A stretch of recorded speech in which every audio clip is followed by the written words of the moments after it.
Hey everyone, welcome back to On Purpose, the number one health podcast in the world. Thanks to each and every single one of you who come back every week to listen, learn, and grow. I'm genuinely so grateful for the amazing and incredible audience that you are. And you know that my genuine heart and job is to try and find you guests that I believe are going to help you learn and listen and grow and help you actually live the life that is full of potential, full of joy, and full of happiness. And today's guest is definitely not going to disappoint. I'm actually personally very excited about this conversation because I think not only are we going to love this conversation, I'm going to be really surprised by a lot of the stuff that comes out of it. I'm excited for that element of surprise and delight that I'm expecting from this. No pressure, of course. But as you know, today's guest is an incredible husband, father, CEO, entrepreneur, and his new book, which is launching this year in March, is called Get Out of Your Own Way, A Skeptic's Guide to Growth and Fulfillment. We have none other than Dave Hollis. Dave. Jay. Thank you for doing this. No, man. thank you for having me. I appreciate it. No, and I'm going to add this because for anyone who knows Dave, you already know what he's like. I've been admiring Dave and watching him from afar, probably for I think 1.5 years. And I only met him a couple of days ago, but we've been exchanging emails and messages back and forth. He's very prompt, first of all, which tells me lots of stuff about someone. But more than that, he's just got this beautiful aura emanating, and he has this energy which is just very it's like he can give you a hug and tell you the truth at the same time, which I think is like a very cool mix. But I'm excited to build our friendship, man, honestly. I am too. And here's the thing, as an admirer from afar for a long time, you always are somewhat leery to meet someone who you've been admiring for the risk of them letting you down, and you do not do that. So, man, I really appreciate the chance to connect in person and look forward to everything that comes, man. Yeah, absolutely. So let's dive straight into it because I feel like there's a lot of stuff we can jump into. Yep. When we talk about your book, Get Out of Your Own Way, as soon as I heard the title, I was like, I was like, that is exactly it. Like, I just couldn't, I was just with you. I was like, yes, get out of your own way. When was the first time in your life that you realized you were in your own way? Oh, I mean, here's the headline. I was and have been in my own way forever and ever, but probably had the hubris, the conceit, ego to not fully confess or admit it until maybe even just in the last decade. But after having constructed a life around a whole host of capital T truths that had been ingrained in me, that fed into an identity I thought I had to live into, started asking a bigger set of questions as I was crossing this chasm between 30 and 40, where these existential things that sometimes come up around milestone birthdays weren't just lasting for the week of the birthday. It was a longer period of time. Why am I here? What am I not doing that I could be doing? Why do I have this gift, this potential from God, our creator, that isn't fully being exploited? And if I spend the next 20 years stuck here in my way, not fully using these gifts, will I have regret? Will my kids sitting around a table at my 60th birthday have something to toast? Will I die not having done the things that I was put on this planet to do? And it was a funk at first that really had me, to be honest, not showing up as well as I'd committed to with my wife or how well I wanted to show up for my kids. And I had to do a lot of soul searching around, well, why? And the book really truly ends up being these 20 lies that I believe that at one time or another had me in my own way, that in shining the light of truth on them made them unbelievable. And in their unbelievability, kept me out of my own way. That's amazing. And hearing you say that is like, now when you say it, it sounds so simple, but I'm sure the process is anything but. And what you add to it even more than the process. And, you know, in this space, you meet a lot of people who talk about like the stuff they broke through and challenges they've been through. The part that I love about yours is you sprinkle this line, a skeptic's guide, right? And it's like, you were a skeptic. Like, tell me what you were skeptical about and where that skepticism came from. Because that just, when I heard that, I was like, oh, that's just added a whole flavor for me, because I kind of see myself as indifferent. Before I was involved in this whole world, I was indifferent. I wasn't skeptical, but I wasn't pro all of this stuff. So I was indifferent. But when I hear someone specifically say skeptical, I'm like, all right, tell me about that. Yeah, I mean, it's such a variety of factors, right? My family of origin downloading software early on in my life about how you do or don't need certain things. Masculinity is defined by society telling me as a man whether I was good or not for being able to stand on my own or reach for help. I truly had a skepticism generally about the tools that I now use every single day to fully unlock the things in my life as only being reserved for people who were broken. Mm. That if you needed to use the tools of development, of growth, that it somehow indicted you for not being whole enough, worthy today. And of course, now I think completely differently. But my skepticism showed its head most when my wife, who has now written some books inside of this space, was trying to find ways to solve some of the things that were getting in her way. Anxiety, a big thing. Everyone's dealing with anxiety today. And some negative coping mechanisms, a handful of things. And so she went on this pursuit of how can I, through self-education, through books, podcasts, personal development conferences, learn why I suffer, and in understanding my suffering, stop. And to me, I was like, well, that's hocus pocus. That's snake oil. That's crazy. And if you go into these environments and accept their Kool-Aid, well, I just think that you're being scammed. And so I like clinging to some of the ways I was raised, some of the tropes about masculinity as a person that was raised inside of a church community. The idea that you could learn from someone who wasn't holding a Bible in some ways was sacrilegious. And so I Wow. just, for a host of reasons, was skeptical. And as she dove in and really started emerging into this woman that she's become, whole, just on fire for life, full of passion, motivation burning inside of her, I was stuck. I was like in this stuck place. And there was a distance growing between us that finally created enough leverage for me to toe dip some of the things that I was skeptical about. Wow, I love that. And I love hearing especially when someone in your life goes in deep. Like that can be really, really tough. It was like that for my mom, actually, because my father got really into spirituality when I was about 10. And he just took a massive deep dive into a spiritual search. He was like going to every religious conference and all of these different backgrounds in personal development and self-growth. And for my mom and me as a 10-year-old kid, it was a massive shock as to how much it changed our lifestyle and the choices we made and the holidays we went on and all that kind of stuff. By the way, So, I was not a fan. Like I may have toe dipped, but Yeah. I maybe skipped the part where as she comes back from her first personal development conference and is on fire for her life, I am begrudging her. I am resentful almost. And it feels sad for me to say it. Like I'm not rooting for my wife, my best friend, partner for life to be the best version of herself, but it was really more a reflection of how stuck I was that she was so able to reach for more. And as she got up at 5 a.m. to jumpstart her day, I'd roll over, make a grunt in disapproval of her wanting to live her best life as I was truly descending into a version of my worst. So Yeah. it took us some time.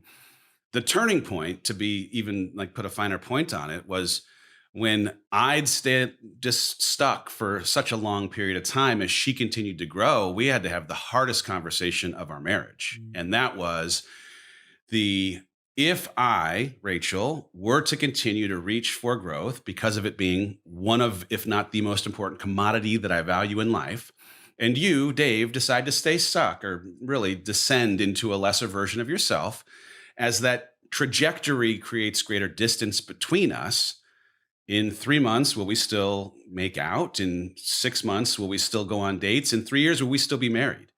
And I knew the answer to each. And the leverage of connecting to the reality that inaction would create disruption for the things I cared and loved about most was powerful. I mean, I am a paint the most terrifying picture and let that get you up and going in the day. Yeah, I love that. And sometimes there is no other way than actually almost fast forwarding and wondering where's this going right now. But do you think that, I'm fascinated by this, I don't know what you're going to say, but do you think that skepticism actually made you better at practicing it? Like, do you think that skepticism actually made you be more fast and present and smart when you were in there so that you could apply these tools quicker? Was it useful in any way? It was useful-ish. I mean, Okay. truly, Yeah, right? Like yeah. My first real experience inside of development was a willingness to sit on the couch of a therapist Mhm.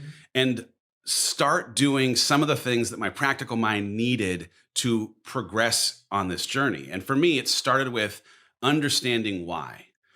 Why do I believe the things I believe? Where did these beliefs come from? In your book, you would talk about identity, like what is the source? What did it mean? Does it still apply? I mean, like, man, I feel that because I, in sitting on the couch of a therapist, was for the first time trying to uncover what do these beliefs of mine, where do they come from? Mm. What do they mean? And do they have practical application in my life today? Is the source of that truth still credible in 2015 and 2020 as it was in 1984 when it formed how I believed the world ought to work? And so therapy for me softened the soil and changed my absolutely not, I will never sit in that personal development conference to okay, fine, I'll go. And here's the thing, like my skepticism still had me a begrudging attendee, but the conditions of my yes were informed a little bit by having truly like reached a state that I wasn't proud of, and my knowledge that if I didn't make dramatic change in my life, I was putting at risk my marriage to my wife, the way that I could be a father to my 4 kids. And so I said I'd go all in. And in making that choice against my muscle memory of skepticism, I jumped up and down. I drank all the Kool-Aid. I still had things that felt weird and strange, and it changed my life. Truly had a transformational experience in a stadium, jumping up and down. And the best thing I see now is now you're jumping up and down on stage. 100%. I saw that picture of you. I have, So I've come full circle and am the biggest advocate for every tool that previously I was skeptical of it not being for broken people, but for being, yes, as much for people who are going through a season of brokenness. I don't believe any of us are broken, but we experience broken seasons, as it is for people who are whole, healthy, and interested in the full life. Yeah, absolutely. No, I love hearing that. And I love that you didn't have to wait till it all went wrong. Like you had the foresight, you had the ability to go, this is getting bad. This could go there. Let's rein it in, right? Because I think for a lot of us, we wait till everything kind of goes totally bad. And sometimes it's harder to recover from that. This idea of irreconcilable differences, as a for example, I originally in my years thought of it as a line that frankly people concocted when they were too lazy to work on their relationship. And I can see now with 100% clarity that I was very much on the beginning journey down a path of reconcilability with my wife in a way that, man, thank goodness we saw that we were headed down that way. It was still something that we could fix. It was still something that I could change. But too many people don't take the temperature until they're so far in the pot that they don't realize that the water's boiling. Yeah. I'm interested in how your friends took it with you. Like how did they respond to your change? Because you go from being this skeptic, you go from being this person who's like not sure what my wife's doing. And then, maybe a year later or however long the period was, you're now in to that same world. How have your friends or family or whoever was involved in your life who knew you as the old Dave reacted to your change? Well, what's crazy is the outcome of the work starting was a decision to wholesale change our life. And that is, I, for 17 years, had worked at the Walt Disney Company. When I'm having this crisis moment, I am outside world having a very successful career. I am the head of sales at the Walt Disney Company's movie studio, the president of distribution, had been for 7 years, putting the Marvel, Lucas, Pixar, Disney animation films into movie theaters. It's a great job, but I'm feeling this sense of unfulfillment in part because of how strong the team is, how strong the leaders are, how strong the films are, not having to work as hard to have success. You or I, regardless of our qualifications, could sell Avengers and Star Wars films to movie theaters. Trust me, they will take them, right? But my decision in the aftermath of the aha moments inside of this personal development environment was this connection between growth and fulfillment. That my unfulfillment was a signal of not being in a posture to grow. And so rather than wait for someone else to create an opportunity for me to grow, I had to take action to create growth. So I left a job that most don't leave to pursue impact and work with my wife, moved our family from Los Angeles to Austin. And that decision to a person, as much as it was, yes, a manifestation and reflection of my adopting personal development and this work, it did not make sense to a single human in our circle. When I told people, hey, I'm going to leave this job, they were wondering if I'd lost my mind. And by the way, like if shoe were on the other foot, I'd be asking the same set of questions. But I left what I knew for what I needed. I left security and a harbor that, kept my boat safe and did not rock it with any waves for the perilous water that sits outside of the harbor, because that's where I could grow and in that growth feel fulfilled. How did you get to the point of feeling comfortable or open to that uncertainty? Because you're going from a very certain role. I'm sure you had another promotion coming up or another journey. How did you open yourself up to the fact that there was some new uncertainty, new skills you'd have to learn, wouldn't be selling Avengers anymore? Like, that sounds like an uncertain step. It was uncertain. To some degree. Now, here's the thing. It was uncertain. My wife has had a couple of big books, and the last of hers, right? Incredible, by the way. Thank you. Yeah. And before Girl Wash Your Face came out, we made this choice. So as much as I'd read the book, I had a sense of what I believed its impact could be. I could have never captured what its impact would actually be. But she'd spent a long time working on building a company that was at a tipping point that she knew she needed to bring an operator in to offset some of what she brings as a visionary creator. And I happened to possess skills as a practical, pragmatic operator it was either me or someone else that might come in. And considering that I had really had this light bulb go off, man, you're not currently in a position to grow, and you don't know how to do any of the things that you'd be doing in this future with your wife. You don't know how to work together. You don't know how to work outside of a corporate environment. You don't know how to work on a team of 6 people. My team was 1,000 in 72 countries, right? I didn't know how to do any of it. And that thing was frightening. That's scary. I don't know how to do it. But I just come to this appreciation that if I didn't go do something I didn't know how to do, that I could fail at, that I would not be able to generate the fulfillment that I was looking for. I could make mistakes at the Walt Disney Company, but on the whole, I was not in a position to fail because the slate, the team, and the leadership was just too good. Being in a position where you can fail is a prerequisite for you actually being able to grow, and in that growth being able to be fulfilled. If you don't have that growth, it's just an impossibility. So when I was faced with stay stuck, don't grow, be unfulfilled, or take a chance, it actually ended up not being that hard of a choice because I had the rest of my life to fully live into this potential. And if I didn't move then, I don't know that I would have ever moved. That's amazing. That's insane. I feel like for so many people, it takes a lot of courage to do that. And we got to, regardless of what had been built and what had already worked, it still takes so much. And I don't think that should be underestimated. I appreciate that. I will say this. What's interesting is people assume that it takes a lot of courage often because of what other people who are watching will think of your decision to do something that lives outside of the construct of value that they've created, right? Every person that worked at the company, the team that had, been working with me for the 7 years of the 17, it didn't make sense to them. Because to a person on my team, they were working toward my job, and the idea that I'd leave it voluntarily didn't make sense, right? So the courage, the bravery in part is because of the weight that we often afford to what other people are thinking about our departing from their set of values or the construct that they've built. And the gift in this is that no one was thinking about me. And I say that in no way that indicts any of them. They are human like you, JR, and that like I am. We have a primary instinct to be considerate of ourselves. Yes. And they do too.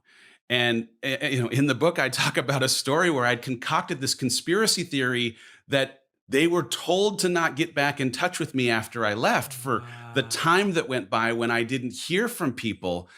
And there was no conspiracy theory. All right. They were busy working on their lives, their things at work. They, and it's, there's a weird part of ego that needs to feel like we'd be missed, that everything would crumble around us. Yeah. And the gift in knowing that it won't, as much as it may be hard to stomach, is freeing. Yeah. I can go do anything now. Yes. And failure as a thing that maybe I wouldn't have run toward because of the worry of what they were thinking, keeping me from charging toward it, is now eliminated as a barrier because they're not even watching. Totally. Absolutely. You're spot on. Who was it? I don't want to get this wrong, but I think it was Roosevelt. He said it best. It was like, if you're caring, you'd stop caring about how often you think people think about you because of how seldom they actually do. If you knew how little they do. Yeah, if they knew how little they right? do. And it's like, people are not thinking about us as much as we think they are. It's so when real. we walk into a party, we're just like, it's like all eyes on me. We think that, right? We think that all cameras on me, all eyes on me, but actually it's not that. It's not. It's not. Most people are looking at themselves the whole time. It doesn't, and again, it doesn't take anything away from the people that you love or crave love from. Yeah. It doesn't. It's just a reflection of their humanity. So and true. once you can connect to that, the way that you run towards trying things that you inevitably will not be great at completely changes. I mean, I've really, in this role, the last 2 years of working with my wife and trying to scale a company, I've had to attach myself to the people I respect most and their stories of failure, because there isn't a single one of them that is standing on top of something I admire, and that thing they're standing on isn't a bunch of learning that came out of a bunch of failures. And so normalizing that the price of entry, the cost of the thing we're trying to build, is normalizing failure as an opportunity for data has really, and trust me, it has worked against every ounce of muscle that I've ever had. I've been way more fixed mindset oriented and trying to avoid failure than running toward it. Yeah. But I'm now working not in a corporate environment, but more of a startup environment where the only way we'll grow is trying things that won't work when we first try them, so we can become better in learning. Yeah, totally opposite to what you were doing before. Completely opposite. Yeah. Let's dive into some of these lies. Yeah, let's do it. Because I love the way this book is structured. So Dave was walking me through this, and you can see it obviously when you look at the book. So Dave's listed out all the lies, or not all of them probably, but 20 enough. lies. Yeah, 20 lies that he at one point believed to be true, and then breaks them down in each chapter, which I love that. I'm a big sucker for format. So I love that format. And I'm going to pick some, and we're going to ask Dave questions about stories, questions about his best takeaways and thoughts, depending on which one it is. So the first one I want to focus on is this one. So it's chapter 3. Yep. The lie, I have to have it all together. And I'm going to tee it up because I feel like everyone goes through that at some point in their life. And when I went through that of I have to have it all together, it was actually when I first got into personal growth and self-development, because I was just like, oh, wow, like I have to fix everything about my life. Like I've been getting it all wrong. So it's almost like instead of it actually helping me, the first thing personal growth forced me to do was get panicky about the fact that I didn't have it all right. Real. And so I have to have it all together. Let's dive into that lie and tell me the area in your life you felt that most in, the areas that you felt that you were like, oh, I really need to get that together, and then break that down for me. When I was most stuck, Yeah. my unwillingness to represent my struggle, which is universal. If you're listening to this, congratulations. As a human, you struggle. Own that. Give yourself permission to have struggle as a part of your story. My unwillingness to represent and honor the reality of my experience and of my struggle meant one thing. I could not connect to anyone else who was struggling to normalize the fact that it was not me being broken, but a totally normal human condition struggle. And secondarily, it kept me from getting help. And so if you keep your struggle in the dark, if you keep your struggle from those that would help you, you will feel alone, and you're not, and you will not get help, and it's out there. Now that I've transitioned into this world, I went from a role where, among other things, as this head of sales at the Walt Disney Company, I was manicuring a story to press each week on how movies were doing, and I was good at selling whatever it was that we were trying to position to the press. And that bled over into my life in this Facebook, Instagram world where I was manicuring a version of my life that, hey, everything's great, everything's okay. And now in this world where we exist as a company to put tools in people's hands to help them take control of their lives, modeling that we also struggle was a thing at the beginning I really struggled to do. That's a lot of struggle in one sentence. But the reality, though, is right. At the beginning, I was still old Dave in new role, telling people that they could reach for their dreams or beat their fear or whatever it might be. And I wasn't being honest about the way that this identity shift was crushing me, how hard it was to work together, the insecurities I had of being really capable to do the work well. And this book, 2 years of live streams and podcasts and everything else have completely rewritten what it's meant for me to own my experiences. And in the owning of it, I've been able to connect better with the people who are looking so badly for connection. And as a person who's perpetually, like for the rest of my life, looking for help, because I used to have help as a thing that was an indicator of me not being good, whole, or worthy. I need help every day from now until the rest of time because I'm always growing into a better, more complicated version of myself. I get it now because of how willing I am to say, look, I'm struggling at this thing. Who has a solution to keep it from creating pain in my life? Yeah, for sure. I mean, what you just said there, like the accepting that you're going to need help every single day, like just being okay with that, because you're so right. Like we so push away help in all its forms our whole lives. I feel like we've avoided help. Yeah. And then it's weird because then our mind tricks us into going, you don't get any help. Yeah. What's interesting too in this, like truly, I struggled in writing the book because I am very, very honest about a lot of things that an older version of me, younger version of me would have never, ever confessed. I would have never owned struggling through 20 things that I am now representing as the truth of my experience. But in having owned them, I have taken the power that used to hold me down with shame, with insecurity, and completely reframed it as the power that I stand on top of for having become a warrior because of, equipped because of, capable because of the struggle. And if you, as a listener, are able to take the experiences that you've been through and own them, they didn't get you, you survived them, you are stronger for them, you learned because of them. It takes the shame, it takes the pain, it takes the stuff that would otherwise keep you from believing that you are capable of chasing whatever that thing is and turns it into the reason why you are uniquely qualified to chase it. Yeah, absolutely. And you do that exactly this. Literally chapter 4, Dave starts telling us the lie, a drink will make this better. Oh. And you get, like you've mentioning, you're getting super vulnerable here. Like you're so open, and it's great to see that, because I think that this is what's going to help the audience. Even hearing what you just said now, it's like we can only do it when we see our heroes do it. And you were talking about Avengers earlier. That's one of the reasons why I love Avengers. Yeah.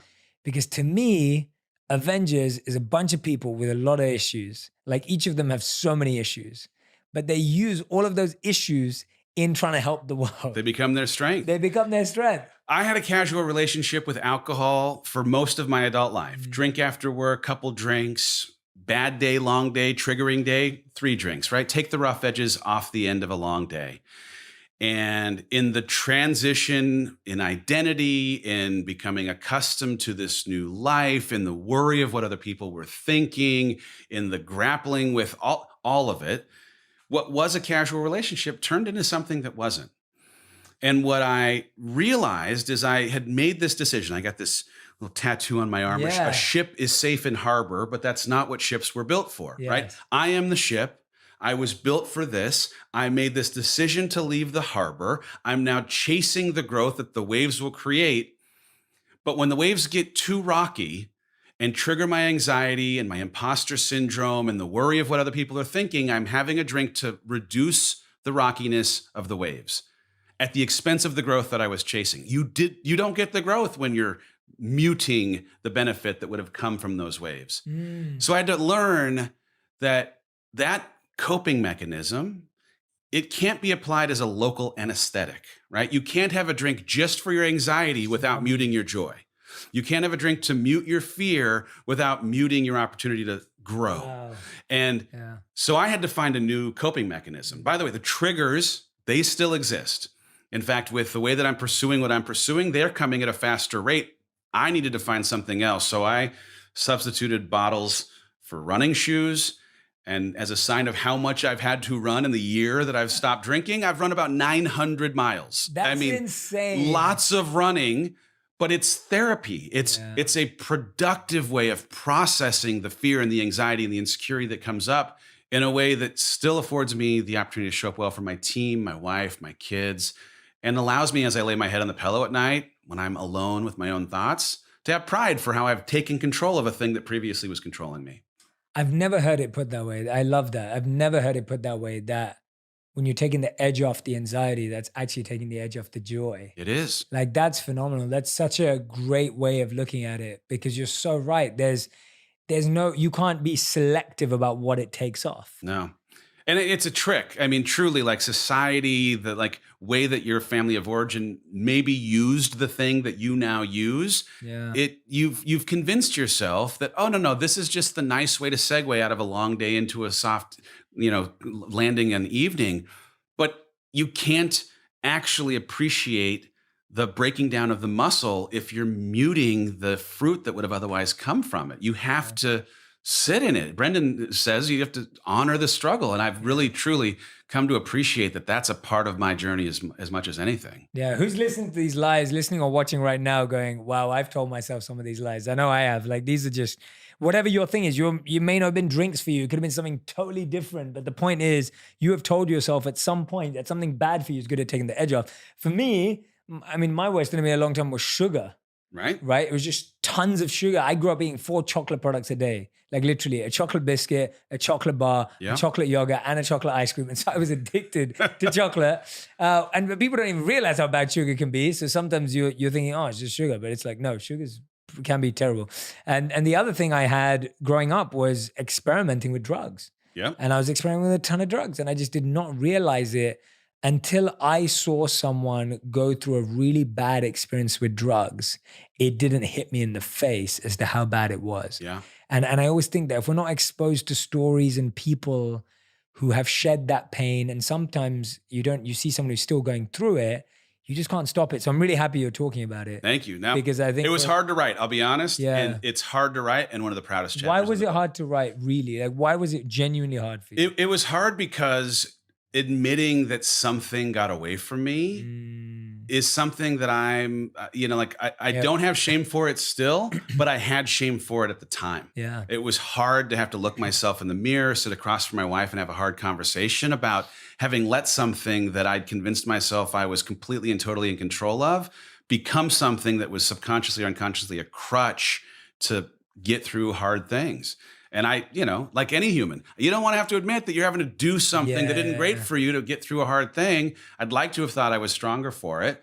I feel way stronger now for having come through a season where it was, really working against me. And if you're right now struggling with something and you're worried that maybe it'll take too much time or you don't know if you can do it, I am telling you, you can go from a low to a high in a very short amount of time just by considering what you could replace that bad habit with in terms of coping mechanism. Go from positive to negative, or negative to positive. Oh. And I know you love the book, The Power of Habit. I love. Yeah. I've seen you recommend it before, and it's so true. But tell me now, what happens now when, like you're saying, you're probably invited to more events, you're probably invited to more parties, you're probably invited to more networking events. When all those triggers, what are you doing when it's like when now you're coming home late, you're probably working harder than you've ever worked before, you're pushing yourself more, you're giving yourself more. What's happening when you're getting home later, whatever it may be, when it's like all those triggers, like what are you doing at that moment right now? Well, I mean, I've gone through this interesting process of, it's a math equation in my mind. Yeah, go for it. If I want to have the energy to survive a day where triggers are guaranteed to come, then I better have my morning routine happening so consistently that regardless of what life throws at me, I've established a foundation. If I want to have the energy to pour into an audience that's showing up for me on the 18th stop of a 20-city book tour, then I better have an exercise routine that has me so conditioned that I can show up well. If I want an exceptional relationship with my wife, then I better be actively pursuing her every single day. And I write these things down every morning, right? I write them down every morning in active word phrases so that it's a trigger for me to preempt the triggers that are going to potentially throw off my intention, right? And the if then, it's one of those things where if you're listening, you're like, man, I don't want to have to get up that early. I don't. Okay, then you just have to change the then statement, right? Like, I want to honor if you find yourself in a season where you really want to commit to Netflix for 2 hours each night.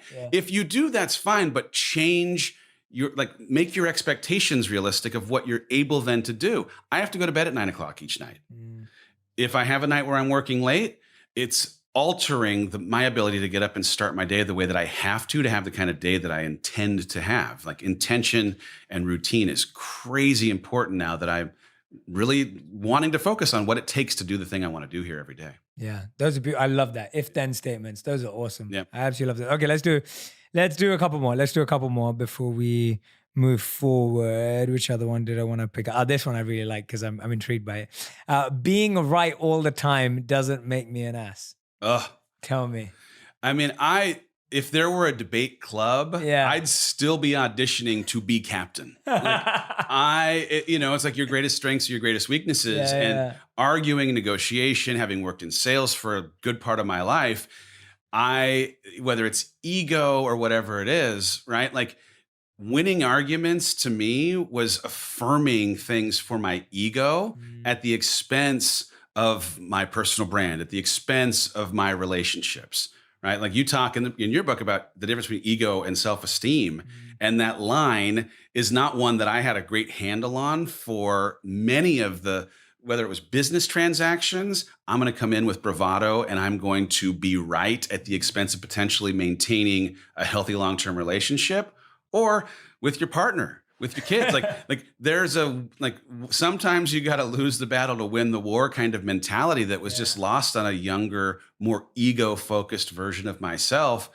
Being right all the time makes you an ass. There are times when absolutely you ought to yield for the benefit of changing a little bit of the reputation that you have. Yeah, it's a tough one because I think, a lot of people have this fight for justice too. It's like when you think you know what's right, and you're willing to go to town for it. And in a relationship, I mean, I'm married too. I don't have kids yet, but I definitely, in a marriage, it definitely doesn't work. And it also doesn't work because you're not really right half the time. Like, I mean, I've had to really open up to that. I think getting married, moving country, spending time with people from so many different backgrounds. We both travel a lot. Yeah. When I go to different parts of the world, their values are totally different. Yeah.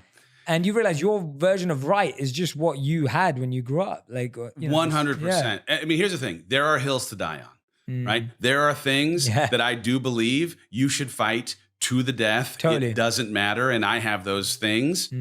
But those are the exceptions to the rule. And so often there are those of us that think that all things have equal weight. We fight on that hill regardless of what the topic is. And to me, the sign of maturity is having some objectivity for the sliding scale of which things really matter and which things you can bite your tongue and wait until some other time to see if there's another way to shape someone's opinion. Yeah, for me, lose the battle, win the war, or lose the battles, win the war has been like, I have lost so many battles in my life, whether it's been business, relationships, work, career. Like, I have lost so many battles and I will gladly lose them. And you get to a point where you start smiling when you're losing battles because you know it's helping you win the war. You can see that you're saving all that energy, all your reserves, all your grit, all your resilience. Oh, yeah. You're holding on to so much more, whereas each one of those wars could just destroy you. My wife and I worked together for the first time in our life in this last 2 years. And it has been the best 2 years of our marriage. It's been the hardest 2 years of our marriage.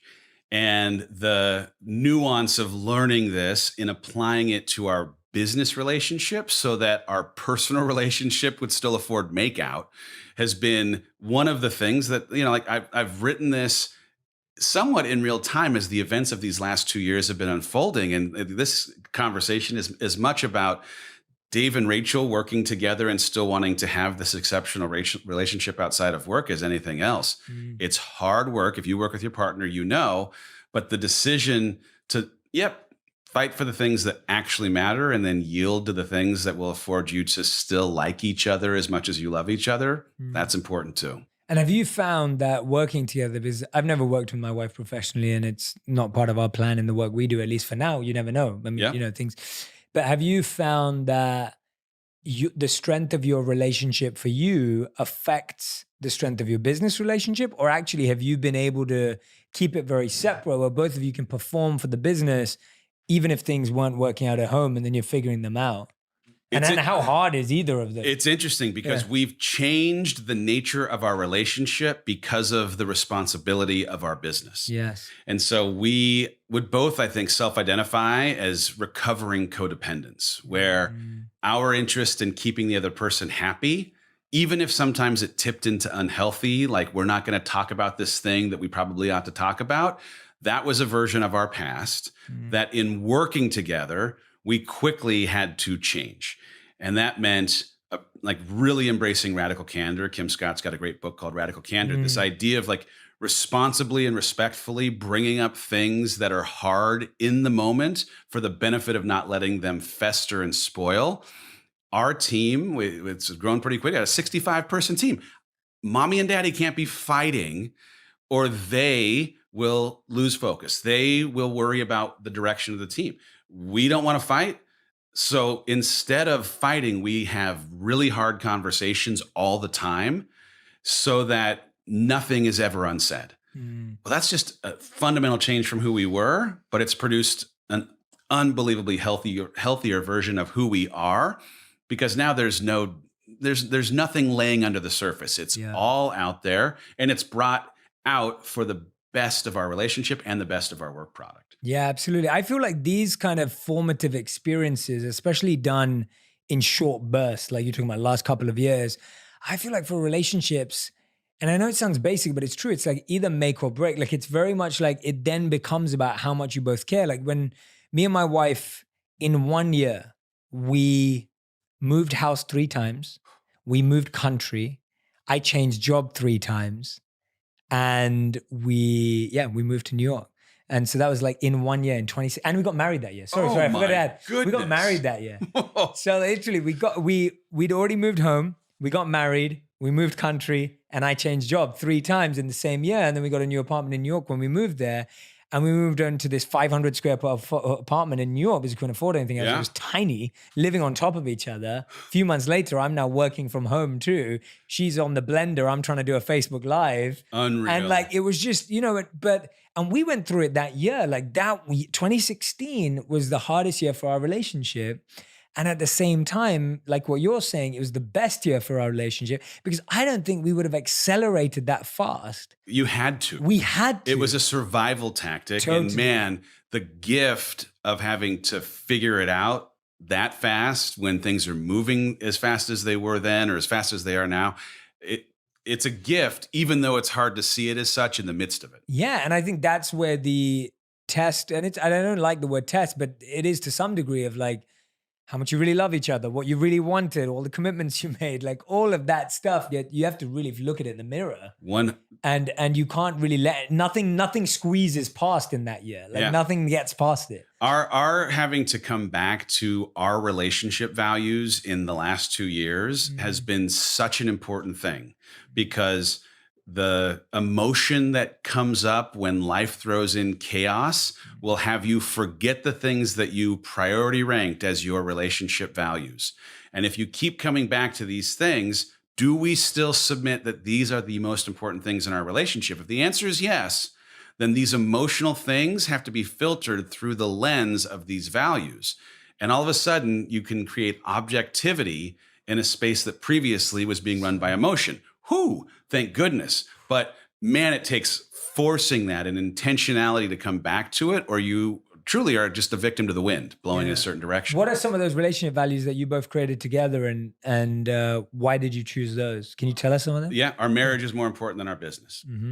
right? And so our marriage is more important than our business is a thing that we have to come back to a lot because we both are high performing achiever. We both are driven, have a lot of ambition, and are strong personalities. But I, through the lens of pragmatist, through the lens of operator, am thinking about the how, and she, through the lens of creative, through the lens of vision, is thinking about the what. And so like our tension lives inside of a space that usually is me not having afforded her a chance to fully breathe the what out before I'm already attacking the how. Yeah. And so it's been, okay, hold on. Our marriage is more important, Repeat after me. right? Yeah. Is more important than the business. Yeah. And now is time to use discretion so that you don't step on this by letting your muscle memory, your instincts for the how corrupt her passion, her happiness, this thing that lights her up. So, but you know, we have, it's about our family. We have 3 boys and a girl. They're 13 to 3. We have 1,000 kids. And so our commitment to making sure that our family values stay connected to us showing up well for them, no matter what. That doesn't mean that we don't have to create creative solutions because of the way that we travel or have work pulling us in certain directions. But us spending one-on-one time with each of these individual humans, having a set dinner, there are some non-negotiables as a part of this so that we can maintain that, like, our family has to be first. The commitment to a date night every single week, every Thursday, every single Thursday night. And here's the thing. In the last 2 years, this hardest and best 2 years of our life, we went on plenty of dates where we loved each other more than we liked each other, right? We were in seasons of conflict. We just had 4 of those hard, candid conversations with each other, but we were committed to keeping the frequency of connecting in a date night, even though it was hard to want to go sometimes because we just didn't want to let too much time ever get between the last time we really were intentional about creating that space. What's your favorite date night activity? We love to try new restaurants, but honestly, our favorite lately has been anything that requires us pushing ourselves physically, which is like crazy. Cool. It's like such a departure from who we ever were in the first 10 years of our marriage. But we both are now becoming long distance runners. We've just anything that gets us out and makes us have to do something physical has been like, it's been our jam lately. And we really are staying connected. Like move your body, change your mind has really been a mantra of ours in a season of needing to always change our mind. So whether it's, you know, during the day, hey, you're starting to feel the funk, get up, turn on some music, jump around. Or if it's, hey, you're feeling triggered, go on a long run, we carry that into some of the date experiences that we have because it's in that, like, let's go push ourselves to do something that's a little bit crazy, zany, different. We're finding a way to connect through those experiences in ways that just sitting in a movie or just sitting at a dinner wouldn't necessarily provoke us, you know, having that same kind of experience. Yeah, I love that. And especially when you conquer challenges together. Oh, yeah. There is so much bonding in that. It's like a team sport. We had the craziest experience of the year. Truly, at the end of the year, we look back, what was the most formative experience of the year? We had a recommitment ceremony on the side of a hill in Ireland, 15 years of being married. It was amazing. But for me, we climbed this mountain 13 times to Everest. We like 29,000 feet of climbing, Jesse Itzler's event, bananas. But having persevered through something that was so beyond what either of us thought we were capable of physically was one of the most bonding, galvanizing experiences of our marriage and truly rewired what I believe I'm capable of physically because of having persevered, pushed through like just limits that I never thought were possible. Love it. That's amazing. I'm going to take one more. So I'm looking down this right now and I want to take 7 more. So I'm going to pick one more, chapter number 17. The lie is things that are possible for other people are not possible for me. That one is so real. I mean, it's so real. So real. The story I tell at the beginning of this chapter is a story that had been told to me for 36 years of my life about my inability to be a runner. I'm 6'4", right? I'm a taller person. And I'd been told a story about how running was not a thing that tall people could do because of their back, their hips, their knees, a whole host of things. And these stories were coming through the lens of someone else's fear, right? So someone else's fear was coloring my truth. And I accepted their fear-based story as my truth for 36 years. And then I was challenged by a colleague at work to run a 5K, 3 miles. I've never run, but I'm competitive. He was a little older. I wanted to show him what a whippersnapper like me could do. So I said, yep, you know what, I'm gonna run. And I ran 3 miles. I didn't die. And for the first time in my life at 36, I was challenging the truth of somebody else's fear and rewriting it as my now new story that, hey, guess what? I can run. And later that year, my wife and I trained for a half marathon. And later that year, we did a nut. And I have now just become a runner. I am a tall runner. I am running my first full marathon in 10 days. That's amazing. I am here for it. But the moral of the story truly is like, you have been fed stories about what you are capable of by people who may have represented your best interest, but had no concept for your capacity. Oh, wow. And you have to question the source of the stories that you believe and if they still are credible, if there is still a reason to believe the veracity of what they have represented as their capital T absolute truths. There are plenty of things that in uncovering that single lie, that limiting belief, that I got to go now chase and see if there weren't other things that I could do. And like, there are a bunch of stereotypes around masculinity that I have blown up. I can talk about emotion and my vulnerability around any of the struggle that I've had in a way that most of my life, my wiring, my dad, who's amazing, and the like story of masculinity that came from my childhood, it just doesn't apply to me.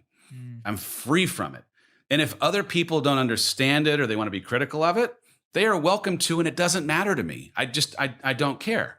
The way that I think about my capacity to challenge my fears or stand on stages or do the weird stuff that we do and being really vulnerable with screens on podcasts is something that has truly become something that I've just changed and reframed over the course of time.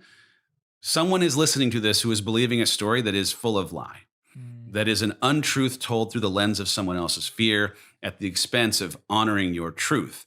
And you will only ever be able to experience this truth if you decide to test the waters, defy the worry of someone else, and find out what your true story, your true experience can be.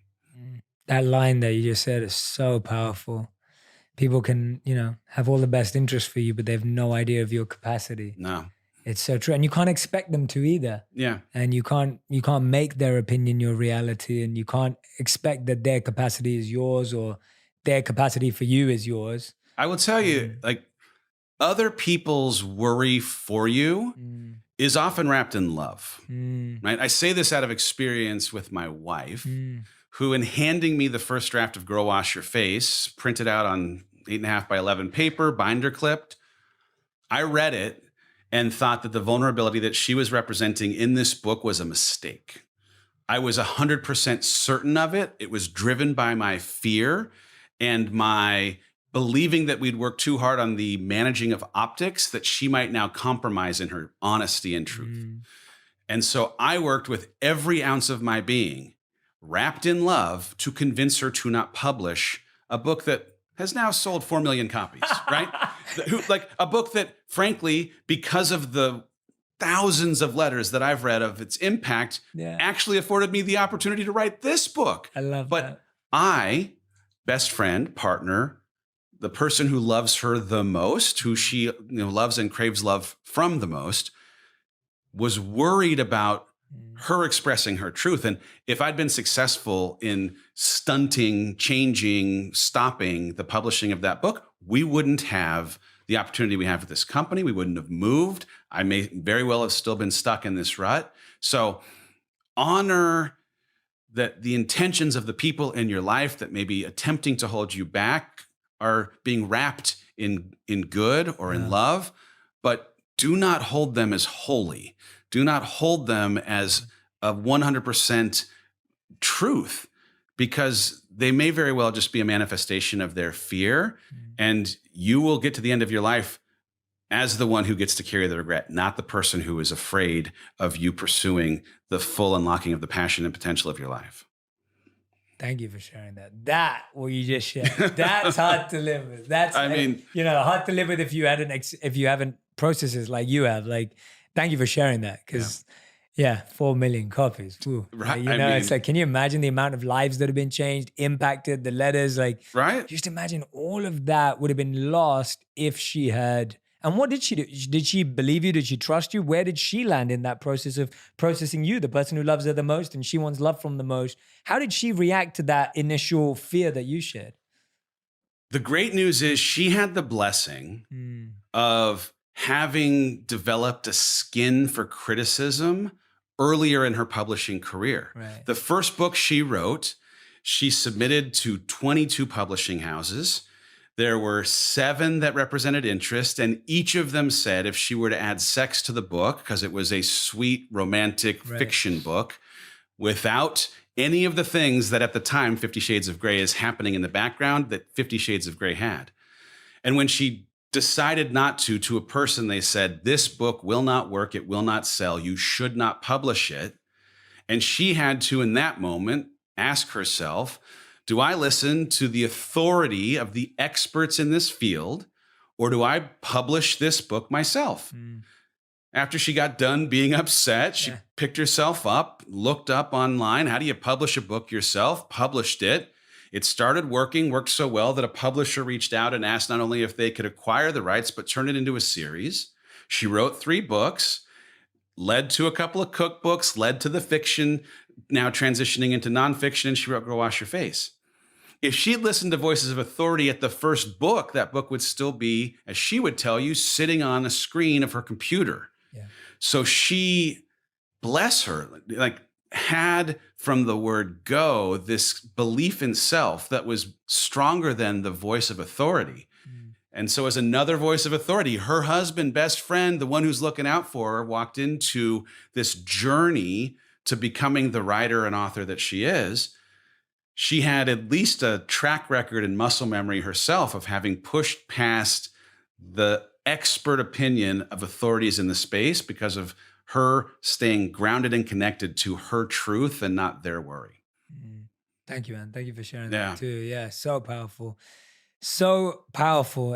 Everything you're sharing, and I feel like we need you to get you back for a part 2 to talk business, CEO, entrepreneurship. But today we wanted to pay homage to your new book, which I can't wait for everyone to go and get Out of Your Own Way, A Skeptic's Guide to Growth and Fulfillment. Dave Hollis, make sure you go out and grab a copy of this book. I can honestly say, just from my conversations with Dave and from even just browsing through some of these chapters, the way it's written is it's perfectly designed to help you through whatever you're trying to break through. Like, I can see that. It's perfectly designed to help you. Like, it's not, there's no ego in this book. It's not about him. It's about lies. And we can all identify with one of those lies, at least, probably all of them. And you may need to substitute a couple of words. But the point is, these are all the lies we've all been telling ourselves for our whole lives. So here's the book that's going to help you unlie to yourself. And it's all in here. So please go out and get a copy of the book.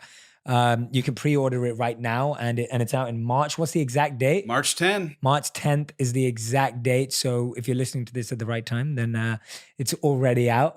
Or go and pre-order it. If you're listening to it a bit before, we'll figure it out before we send this out. And please go check out Dave on Instagram. That's where I kind of watch him and admire him and all the incredible work that he does. But I really feel we need to bring you back. I want a business session. I want an entrepreneurship session. I want a coaching session to dive into your incredible mind.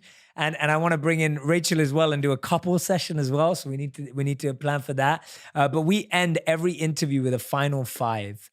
This is a rapid fire round. It's 1 word to 1 sentence answers maximum. Okay. I will probably ask you for more because you're interesting and fascinating.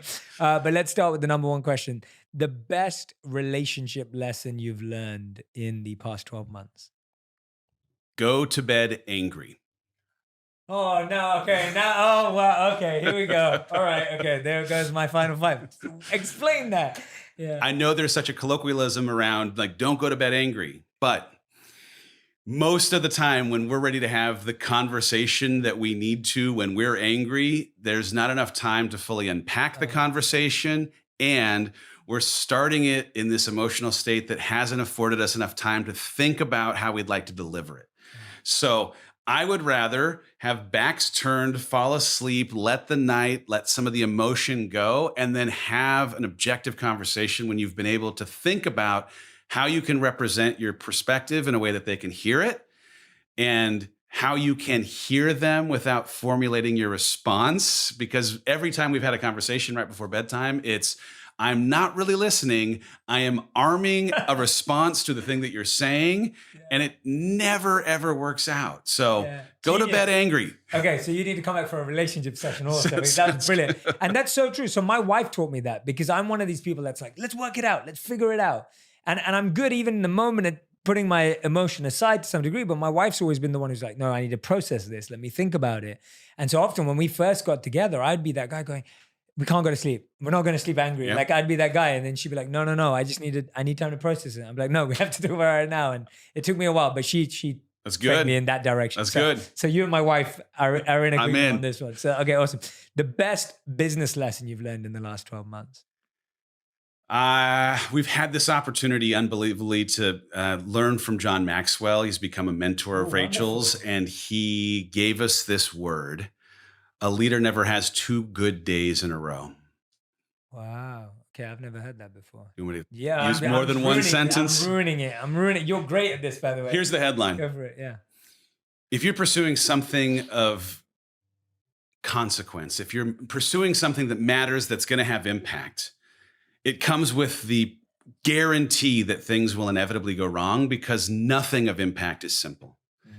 And if you are someone who's adverse to the idea of having bad days, then you're not creating something that matters. And coming out of my corporate environment, trust me, I really struggled with this idea that things could go wrong at the frequency that they feel like they are, until I realized that the company that we're trying to be 5 years from now will not come into existence if we don't have as many bad days as we do good, because the bad days are the one that help us grow. Totally. Yeah. I love that. Great answer, by the way. Thank you. Okay. Third, what is the best lesson you've learned for yourself in the last 12 months? Like the lesson you've learned about yourself. So I thought that the hardest decision, or the hard decision that I made, was leaving the harbor, leaving certainty for the opportunity to grow, that leaving Disney for this entrepreneurial journey, doing this work together, was the hard choice. And what I've come to appreciate is that leaving the harbor is a hard choice, but staying on the boat in the waves is harder. And so true. And so I want to encourage anyone who feels like they need to make life change, who it's now time for you to leave this harbor of certainty and security for the opportunity to grow. Yep. Be prepared for that being triggering and tough, but also the point is that leaving the harbor is hard. And so it was a thing that took some time for me to appreciate, that me becoming the captain truly of this ship, where the waves, though they be rocky, I can stand sturdy on top of it for having acquired sea legs that really allow me now to command this ship at sea. That's been the work of this last year. And I didn't think it was going to be as hard as it was, but it's supposed to be hard. If it isn't hard, it isn't actually producing the growth. Great. Okay. Question number 4. I know you believe in servant leadership inside the company that you've built and built so wonderfully. Tell me the top 3 qualities you try and embody to embody servant leadership.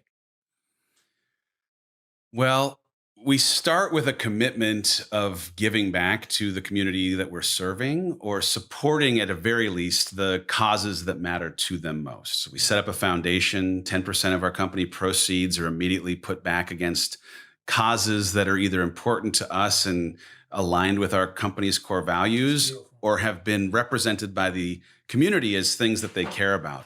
So when we go into a city for a live event, we find a cause for women that is in that city so that we can show up well for them. We were just recently in Florida and found a local women's shelter that we were able to show up, spend some time, and then surprise them from the stage with a donation of like, this audience. They were able to help support you by having come here today. So one is just by putting our money where our mouth is. We say servant leadership is important, but we want to be able to also support things. Showing up well for our team and trying our best to meet them where they need to be met. We are really interested in understanding the individual wiring of our employees. So they've each taken Enneagram tests. We've had them take love language tests so that when it comes to, are you a words of affirmation person? Yeah. Are you a 3 or are you a 9? Right. And it's a little bit, right? Like for anyone who's not familiar with these personality diagnostics, it might seem a little crazy. And my former self would have called it voodoo, but truly the wiring of each of these humans individually is different. And understanding how they're individually wired allows us to serve them as the people who are serving our audience really, really well. So we try to stay connected to their humanity and show up well.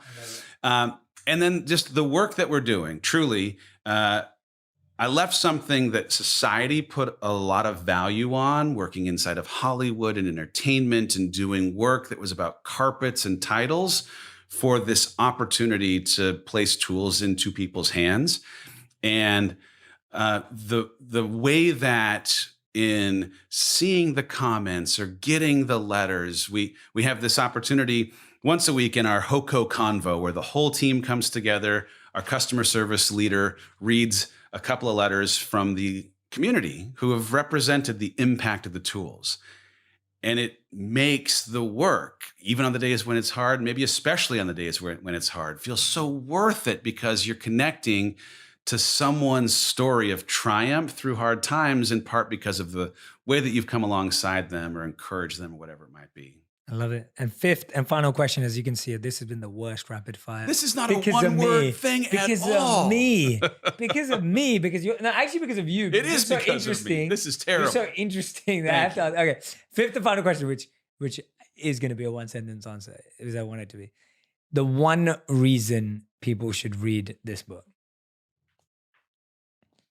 And I know there's 20. Wow. One reason. Because you owe it to yourself to stay out of your own way. That's nice. Amazing. Yeah. Perfect. Thank you, Dave. Jay, I really appreciate it, brother. Dave, this was amazing. Thank you, Anyone who's been listening and watching, make sure you go out and grab the book, Get Out of Your Own Way, A Skeptic's Guide to Growth and Fulfillment. Dave Hollis, make sure you go grab a copy of this book. And Dave will definitely be back with more business and relationship lessons. I'm going to make sure of it, because we could talk about that for another hour too. So we will make sure of that. Thank you so much for listening and watching today. Make sure you share this. Make sure you tag me and Dave in any of the wisdom, the nuggets, any of the insights that Dave shared today that really stood out to you. There were a ton that stood out to me. You know, when he talked about people not understanding our capacity, huge. Like, how many times do we let people decide our capacity? When he talked about being vulnerable with ourselves and breaking through, when he was talking about drinking alcohol and having to find a habit to replace that, huge, because we've all got vices that are slowing us down. And just now, what he was telling us about relationships and having rules about relationships, as you can see, that's a symphony that runs through everything Dave's talking about, rules in relationships. There's been huge ones for me. Make sure you tell me yours. Tag us both in to the Instagram post or Twitter, whatever you're on. And we'd love to interact with all of you. Thank you so much for listening. Dave, you're awesome. Thank you, man. Appreciate it. No, thank you, bro.